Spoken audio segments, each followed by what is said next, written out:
Ibenta mo ba yung bahay? Nagpaalam ka nun kay Kuya Val? Nanonood ngayon si Kuya Val. Anong gusto mong iparating sa kanya? Anong mensahe mo, Jean? Hihingi ako sa kanya ng pasensya, ng sorry kasi hindi namin naalagaan yung mga binigay niya sa amin na opportunity noon. Yung bahay. Sorry din kasi siguro nung mga panahon na yun magulong masyado yung isip ko. Tapos wala akong malapitan na kamag-anak ko man lang.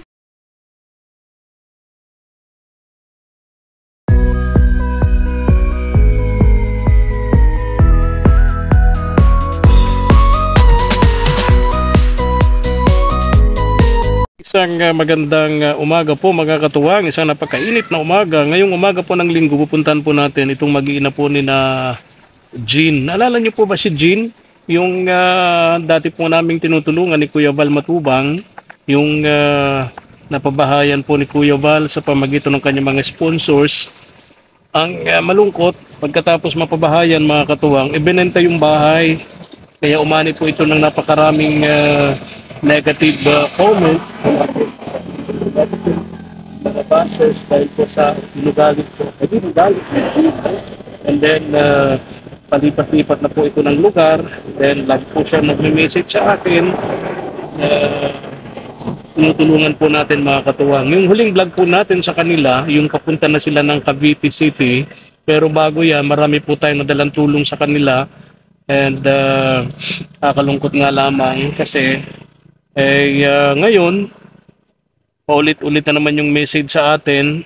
Andun po sila sa may party po ng malayong lugar ng Tigaon, Marinsur. Okay? Hanap buhay po niya doon sa plantasyon po ng tubo. Kumikita raw po siya ng 150 araw-araw sa pagtatapos ng tubo. Yun ang kanilang kinabubuhay. Yung mga message sa akin, nagmamakaawa, umihingi ng tulong muli, mga katuwang. Naawa ako masyado dito sa mga anak niya. Apektado po ng kanyang mga, sabi nga po ng iba, maling desisyon, no? Yung mga bata, tulad po nung panganay niya, balita ko, dadalhin po niya ng mental hospital. Yun naman pong isang anak niya parang nagsuka ng dugo, di ko maintindihan, no? Kaya ngayong umaga, samahan niyo po ako, puntahan natin yung mag-iina po sa Camarines Sur. Ito mag-iina po ni Najin. Dito na madali naman palang mahanap itong bahay na to ni Najin. Dito na sila. Jean, kumusta? Good morning nga pala, gandang tanghali. Nagpapanday po at wala kaming pinto. Dito na pala kayo ngayon, pagkalayo-layo itong lugar ninyo, Jean. Po. Sobrang layo nitong lugar ninyong ito. Tuloy po. Bless. Dali kayo na. Gabi, sarap to. Yan po ulam na. Burrito ko to. Bless. Saan yung kambal, Jean? Ito na yung dalawang ito. Siya po yan. Alin yung nagsuka ng dugo? Ito po Ayan nga po siya na pinano ko nga po na tetano, medyo okay man na po. Na infection po siya, tapos ayan, di pa po siya makalakad ngayon, di pa masyadong Kahit na paano yan, yung nagsuka ng dugo, yung pinakita mo sa akin. Siya po yan. Bakit nagsuka ng dugo? Napacheck up mo na? Napacheck up ko naman po. Sabi daw po baka daw. Natumba o Jean, natumba yung bata. Dali. Ginagawa mo kasi doon. Diyos ko po ang lilikot. Dito na pala sila lumipat sa lugar na to.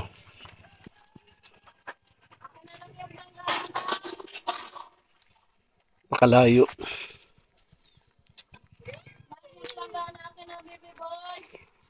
Mali, bless. Oh. Takot sa akin. Asan yung panganay na sinasabi mong may... Ay wala po, nandun po sa kampo ngayon. Bakit nandun? Opo. Oh, di ba sabi mo dadalhin mo sa Hindi ko nga po nadadala. Dadalhin mo sa mental hospital. Nag-ano po kasi yun, ang tawag dito, third grading. Nag-exam po para makatapos po ng pag-school. ngayong ano, school year. Oo, dito kayo na Ayan po. tutulog. Ito po yung tinutulugan namin. Dito lang sa lupa. Ah, wala Ayan. kayong Kaya pre, nakaano na kami ng ano, ng graba. Nalagyan man na namin, kaso buhangin na. lupa yan. Lupa po Nilagyan nyo ng yan. graba. Opo, inuunti-unti. Tapos diyan kayo naman nahiga sa anong yan. po. Opo.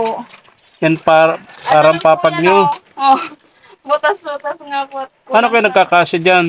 Ano, kulang sa kawayan. Kaninong bahay to, Jean? Oh, Kaninong bahay to? sa Kay- mama ko po ito dati. Ha? Sa mama ko po dati, kaso parang pinag-aaway-awayan. At yung nandyan po sa tabi nung dati, pinapabili na tong bahay na to, eh, hindi naman sa kanila.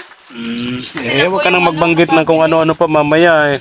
Magresulta pa yan na ng away ninyo. Oo nga po. Magkakapatid. Dito na ito. Almost 3.5 hours akong bumiyahe Naku, layo. from Daet para lang makarating dito sa inyo, Jean. Ay, opo po. Kasi naawa ako sa mga anak mo. Yung mga message mo sa akin, talagang nakakaawa sila. Oo nga po. Madalas mong pinuporward sa akin, kinakain nyo nilagang saging. Oo nga po. Tapos ano pa yon, kamote. Opo, Bakit sa ate. wala kayong bigas dito? Binibigyan kami kamunta ni ate. Wala pong bigas. Bakit? Bigas pa. Mahalo. Nagtatrabaho ka sa ano? Tubuhan? Ay, bigas pa naman. Pagsain. Saan yung pinakita mo sa akin? Yan yung mga ganyan tubuhan? Opo, siya po yan. Tapos na pong anihin sa kapuyang kabilang po yung tubo. Mga tubo yan. Opo. Magkano bayad sa isang maghapon? Sa is po pag kinarga, yung isang tambak. Pag Paano hindi pa paanong bayaran? Tres. Paano? Tres po, pag hindi naikarga. Halimbawa po, nagtambak ka ng isang Oo. ganyan. Mm. Isang ganyan, isang kayang kargahin. Oo. Tres po yon. Pag hindi mo kayang ikarga, tres. Pero pag naikarga, sais. O, naikarga sa truck. Opo. Eh, hindi Okay. naman po ako nakakapagkarga noon. So, 3 pesos lang. Di tres lang po. Sa maghapon nakakapagkano ka naman? Nasa 200 naman po, 180, ganyan. 200. Opo. So hindi talaga sapat. Ano, ilan kayo? Ha? Ilan kayo, Jean? Dito ilan? Yung asawa ko po, tapos si Dong, yung isa ko pong anak, mamaya na. Mamaya. Hirap ng kalagayan nyo dito, Jean. Sa 200 pesos, pinagkakasya mo. Ilan kayo? 4, 5. Tama? 5 kasama yung anak mong dalagita. Ilan taon na yung panganay mo? Magpi-15 po yun ngayon. Oo, May. dalaga na. Opo. Pero sabi mo nga gusto mong dalhin sa mental hospital. Po sana sa sa Kadlan. Baka po kailangan ng Ano ba to? Na-depress yung bata? na-depress po. Bakit? Bakit na-depress? Ano pa po siguro yun? Simula pa nung pangyayari po baga sa amin dun sa Basod nun. Oo. Hanggang ngayon dinadala niya pa rin. Nakikwento niya sa akin na parang siya daw yung sinisisi ng mga tao kung bakit daw namatay yung kapatid niya noon. Sabi ko, ba't naman ikaw ang sinisisi? Siyempre po baga, biro-biro na. Ikaw kasi hindi minalagaan yung kapatid mo. Yan tuloy, ganyan, ganto. Yung pala po, dinadala niya hanggang ngayon. Yung mga ganyang bagay. Saka yung sa papa niya, binubugbog daw sila noon. Maliliit pa sila.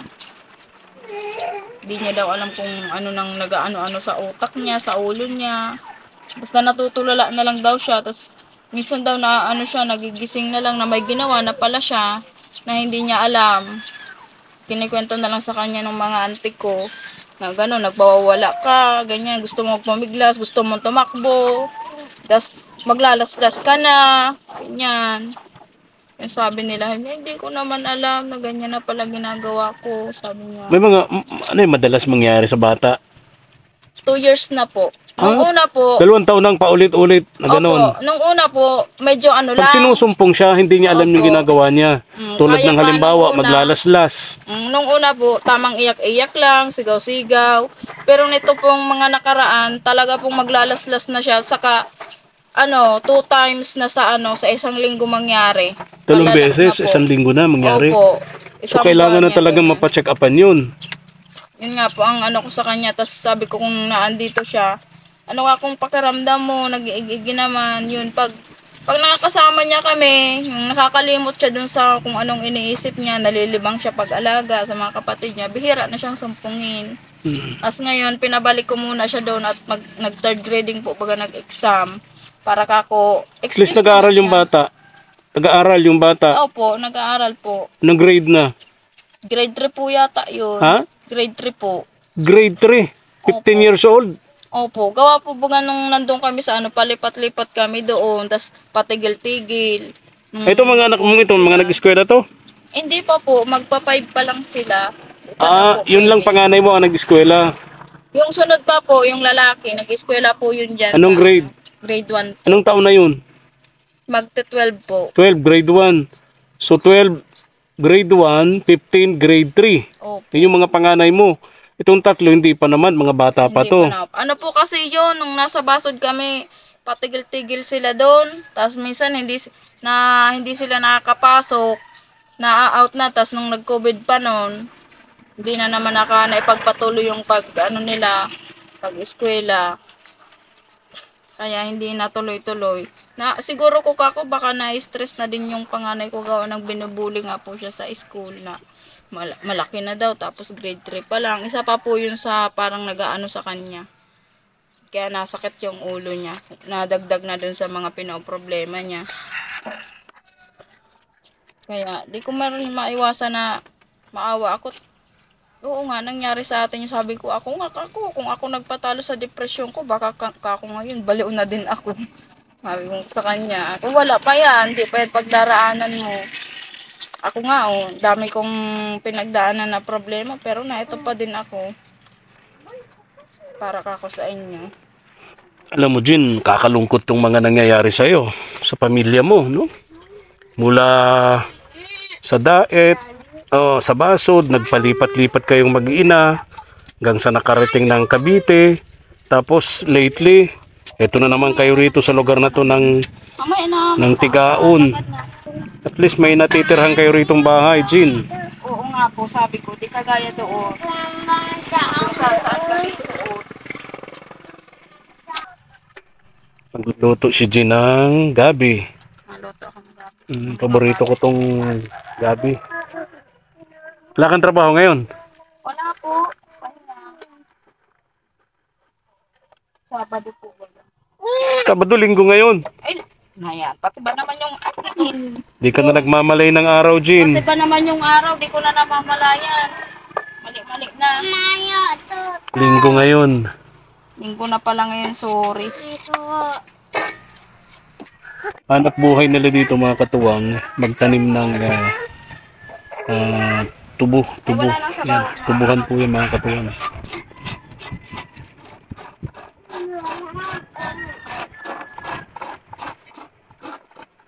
Ay, na ito na naman ang parakain ninyo. Naalala ko yung message mo sa akin. Pag nakita mo sa akin yung picture ng mga bata na kinakain yung inyog. Oo nga po, mahilig po yan sa nyug kasi yung parakakain. Siya po yan. Bata na yan, nasanay na sila siguro. Bulatihin yan, Jin, pag nakakain sila ng sana yung pagkain ng nyug. Hindi yan. Galit pa. Bad yan. Bad yan. So lalaban, mama ko. Na ko, infection na daw. Tapos tinutukan pa sa tetano. Resetahan lang ng antibiotic. Alam mo, Jin, naawa ako sa mga anak mo. Dahil sa mga anak mo kaya ako nandito. Kasi alam mo naman ang mga nangyari, di ba? Napakarami mong tawag dito. Binuong kasinungalingan, Jin. Naalala mo ba yun? Ay, marami. Una, yung nasa panganiban kita na tinutulungan. Yung palang lalaking nandoon sa likod ng pintuan. Yung pa yung kinakasama mo. Sabi mo, wala. Di ba? Chat ko po kasi nun yung asawa ko. Kaya nga, napakadami, di ba? Daw niyang makikita na gano'n. Tapos, ang dami. Huwag na nating balikan. Tinanong mo kasi ako kung alin eh. No? Oh, yung mga netizens, yung mga tumutulong sa Eugene, nawala na ng gana nung mga nangyari sa inyo, sa iyo especially, no? Pero naawa sa mga bata, naawa ako pati yung mga tumutulong sa iyo, naawa sa mga bata, naawa sa mga bata. Tulad nung panganay mo pala, may diferensya na. Opo. May diferensya sa Na rin siguro ng mga dahil sa depresyon. nangyari sa amin. Mhm. Kumusta ang buhay nyo rito kaysa doon sa nasa Camarines Norte kayo? Dito, mahirap kitain. Ano? Mahirap pong kitain dito ang 100 piso. 100 pesos, mahirap kitain. Mahirap kitain. Di kagaya doon, magtinda-tinda lang meron na. Dito Oh, po, gusto. di ba binigyan din kita ng puhunan noon pag tinda-tinda ng ano yon, kakanin tapos paglalako ng isda, hindi mo naman ginawa doon sa Jose Panganiban, di ba? Naglako po ako doon, kaso napugrot din. Nalugi. Nalugi din. Oh, sabi nung napagtanungan ko, hindi ka naman daw nagtinda doon eh. Nagtinda po ako doon. Yung sila nanay karami nga po nandun. Gusto nga po nilang ano din. Hmm. Maki-share. Isa! Maano sana So sa kami, sitwasyon nyo ngayon dito na mag-iina, grabe ang hirap dito. Compare doon sa atin, sa Camarines Norte. Opo. Walang ibang hanap buhay dito. Pag ganyang may tapasan kasi yan talaga kahit saan maraming tatapasan, maraming tubo. Sa ngayon po, pagtapos ng tapasan, maantay kaming magtaas ang damo ng tubuhan bago kami magkatrabaho ulit. Ah, seasonal pala yan. Opo, magkagamas naman po. Panapanahon. Opo. Mga ilang buwan naman yun, yung tubuhan. Kaya po no, medyo mataas na ang tubo, ang mo dyan. Kasi sinunod, matagal-tagal pa. Ganyan, malapit na yan pa. Ano, Mga ilang buwan pa bago mga trabaho uli sa tubuhan. Ha? 2 buwan pa. 2 buwan pa. So, sa panahon na wala kang trabaho sa tubuhan, wala nang ibang alternatibo. Wala po. Doon po sa tulaman po kami ditong lupa na mataniman. Di man po yan sa amin part na yan dito. Oh. Pinasok ko na nga po kahit hanggang dito lang sa amin dyan. Oo. Doon po ako nagtatanim sa may lugar po nung lulayan ko tawid ilog pa po. Oo. May tanim po kami doon na kamote saka po mga San Fernando po baga. So yun ang yun ang alternatibo ninyong Opo, may mga tanim-tanim pinagkukunan. Pag walang hanap buhay, walang pambiling bigas, tanim-tanim lang po. Tapos tanim-tanim. may mahingi kami doon kamote. Yung mga nakaraan nga po dyan po sa kapitbahay, may kamotehan po ba? Nangamote dyan si ate, binigyan kami ng wala talaga kaming kakainin. Sabi ko ay salamat, meron kaming gagabihanan. Madalas nagme-message ka sa akin, padalhan kita sa GCash kahit 100, pambili ng 1 kilong bigas. Oo nga po talaga, ang bigas po dito 65 ang kilo. Kano? 65 po. Oo. So, yung mga oras na yun na nagme-message ka sa akin, kahit 100 pesos pambili ng bigas, Opo, walang-wala po talaga. walang-wala kayo. Opo. So, paano nyo nalampasan yung pangangailangan nyo? Yan po, kay ate, nahiram kami yan sa kapitbahay. Kailangan po ito kami dyan. Nahiram kay bigas. Opo. Bigas, o kaya po, kahit 50 pesos, at nakakabili naman po kahit 50 pesos na bigas. Grabe, no? Nakahiram po ako dyan sa kanya. Tapos dun sa ibang kakilala ko dyan na meron naman maibigay yan. Kahit po isang takal na bigas, yan. Kahiram kami. Pag wala, kamote, tsaga, makukot kami. So yung kakainin nyo ng tanghali, kahit napakainit ng panahon, mangangamote pa kayo Opo. para sa tanghalian. Ano po, sa tinga po makakain kami ng 2 beses ng kanin sa isang araw. Totoo ba yan? Opo. Sa umaga, tamang kape na lang po, minsan wala na. Nakain lang kami dito ng kanin tanghali sa kagabi. Minsan nga po sa gabi, kamote na lang. Ayan po si ate. Pero masaya ka naman, Jean. Okay naman po. At least, kasama ko yung pamilya ko. Nakita ko anong sitwasyon nila. Kahit minsan nagkakasakit, nakakasurvive naman po.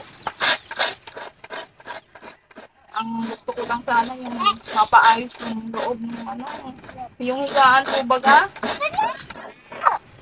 Yung mahigaan dyan. Kasi delikado to sa mga anak mo eh. Lupa yan eh. Lupa na nilagyan ng mga Graba po. graba. Buhangin na lang po Oo. kailangan dyan para mas ano. Malamig yan sa likod ng mga bata. Delikado talaga magkasakit mga anak mo dyan. Opo. Lalo na po nung una wala pa yung graba. Ganito po siya, lupa talaga. Nung wala. Nilalagyan mo ng banig dito sa lupa. Opo, nung Oo, unang talagang dating namin magkakasakit dito, yung mga Diyos anak ko, mo parang dyan, Jean. nakabili itong tinarapo na basura. Hiniram ko nga lang po yung graba na yan dyan sa kapitbahay, yung tira nila pagpagawang semento. Hiniram ko lang yan, 7 sako. Para nga kung may mailagay dito. So, sa ngayon, Jean, kung ikaw ang tatanungin, pagpipiliin ka, manatili dito o bumalik sa Camarines Norte, anong desisyon mo? Siguro po dito na lang ako kasi wala naman akong babalikan doon. Ha?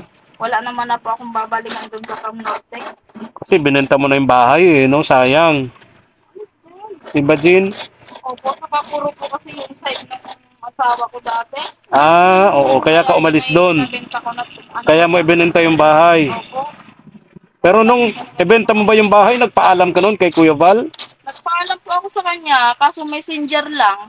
Anong sabi? Sabi niya, ay nasa sayo naman ang yung desisyon niya, at di naman ang yan sa akin. Okay. Sabi niya. At least nagpaalam kayo. Opo.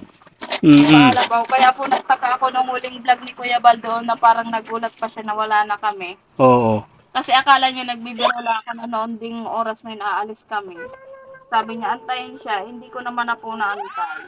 Mm-mm. Kaya wala, nagulat siya nung pagdating namin, pag vlog niya, at wala na kami doon. Kung nanonood ngayon si Kuya Val, anong gusto mong iparating sa kanya? Anong mensahe mo, Jean? Hihingi ako sa kanya ng ng pasensya, ng sorry, kasi hindi namin naalagaan yung yung mga binigay niya sa amin na opportunity noon. Yung bahay. Sorry din kasi siguro nung mga panahon na yun magulong masyado yung isip ko. Tapos wala akong malapitan na kamag-anak ko man lang. Sa mga oras na madilim yung pag-iisip ko, wala man lang akong kaibigan na malalapitan na magpapaliwanag sa akin na ganito, mali ang desisyon mo, ganyan. Puro nakapaligid sa akin puro sila mga pag-anon. Parang pakaramdam ko habulang nila sa akin yung pera, kung ano yung meron ako. Pero pag wala na ako, kawawa. Kawawa yung mga anak ko. Na-realize ko din na sana pala noong mga time na meron ako, inipon ko lang, tinabi ko lang. Kasi pag sa oras na nawalan kami, di naman pala ako makakalapit sa kanila. Tapos naisip ko rin na hindi naman pala habang buhay yung yung ibibigay sa akin ni Kuya Bal na tulong, yung mga tumutulong sa akin. Naisip ko na paano yung future yung sa mga susunod pa. Paano pag wala nang tutulong sa akin? Tapos wala ako ditong kamag-anak. Puro pa nagda-down sa akin yung mga tao doon. Paano yung mga anak ko? Kawawa kami. Kailangan ko magdesisyon. So yun ang naging desisyon mo noon, ibenta na yung bahay. Opo, At ibenta na umalis lang. na At doon. siguro magsarili kaming Mm-mm. kung saan talaga kami dapat.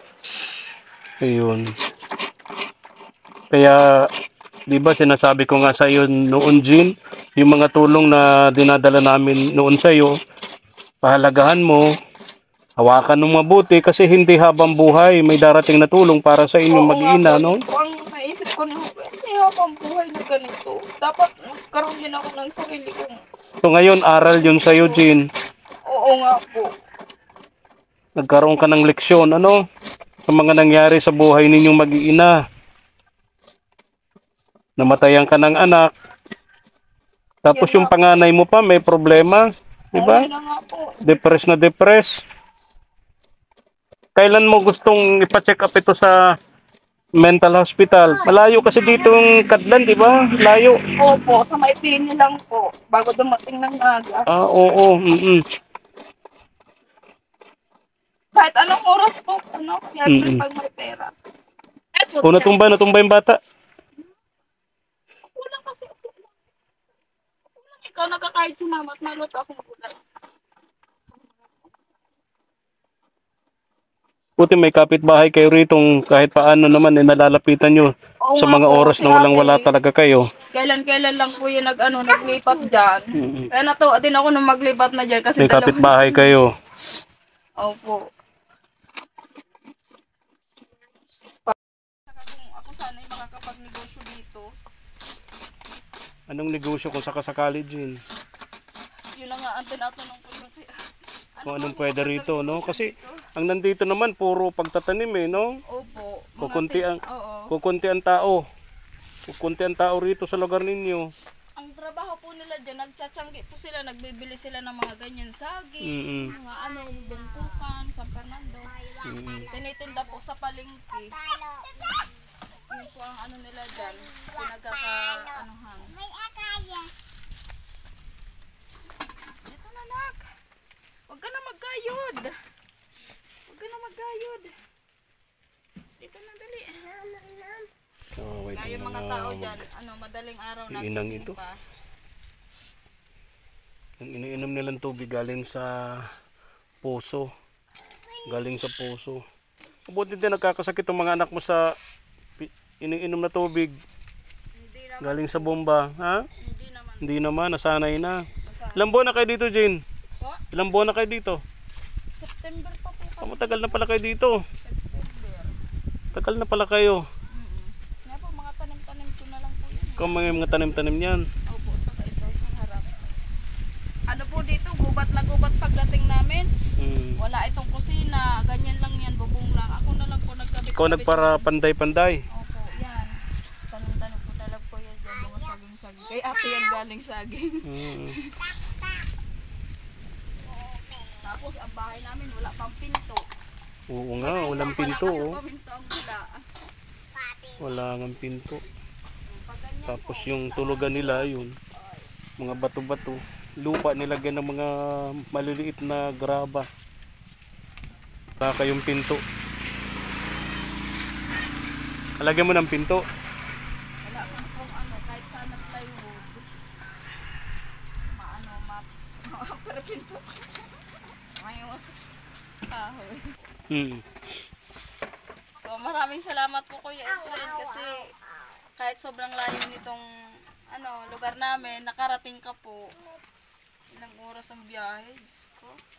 3 oras at Galing ka pa kalahati. pong dait niya. Galing ako doon. Diyos ko. Naawa ako sa mga anak mo. Thank you po Kuya Efren. Sa Narating mga kayo dito. message mo sa akin. Sobrang nakakaawang kalagayan nyo rito. Kaya kahit napakalayo nito, Jean, pinilit ko makarating kahit napakainit ng panahon. Po, Sobrang init ng panahon. pasensya na po Kuya Efren.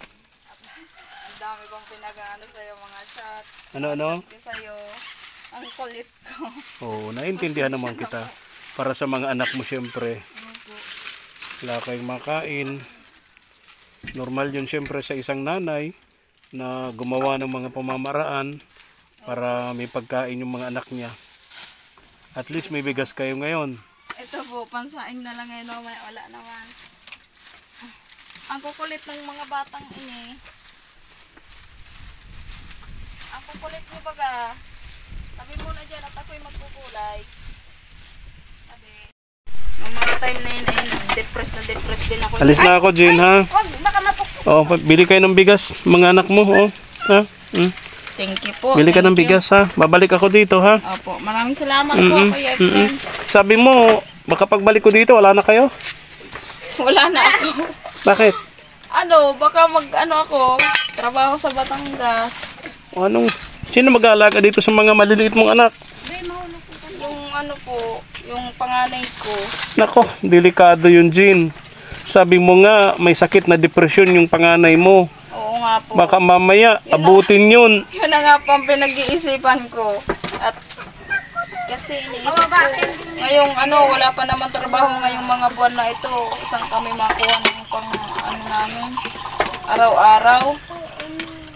Sabi ko sa kanya, kahit ako 2 buwan lang, ikiusap ako sa kanya.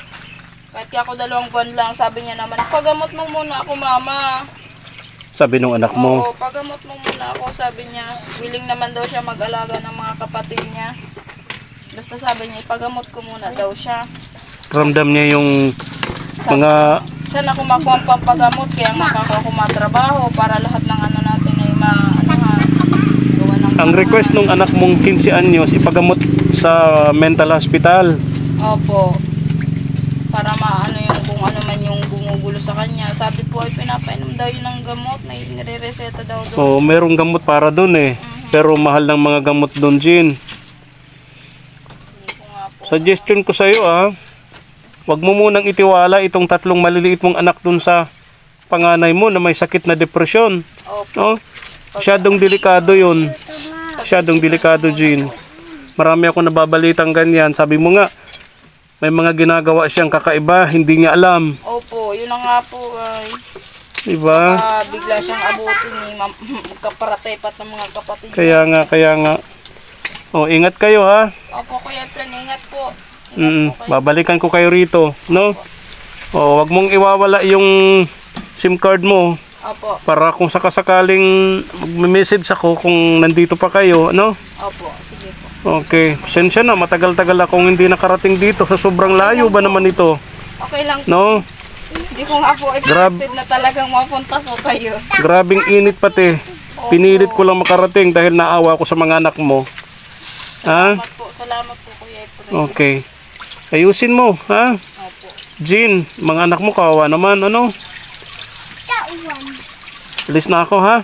Opo, ingat po, ingat. Ingat din kayo mag-iina, ingat din kayo. Bawal, hindi yan kakainin. Walang mga pinto yung bahay nila eh. Ayan, walang mga pinto. Delikado din sa kanya. Saka dun sa kanyang anak na 15 anyos. Bawal. Dito pala sila sa paanan ng bundok ng Mount Isarug.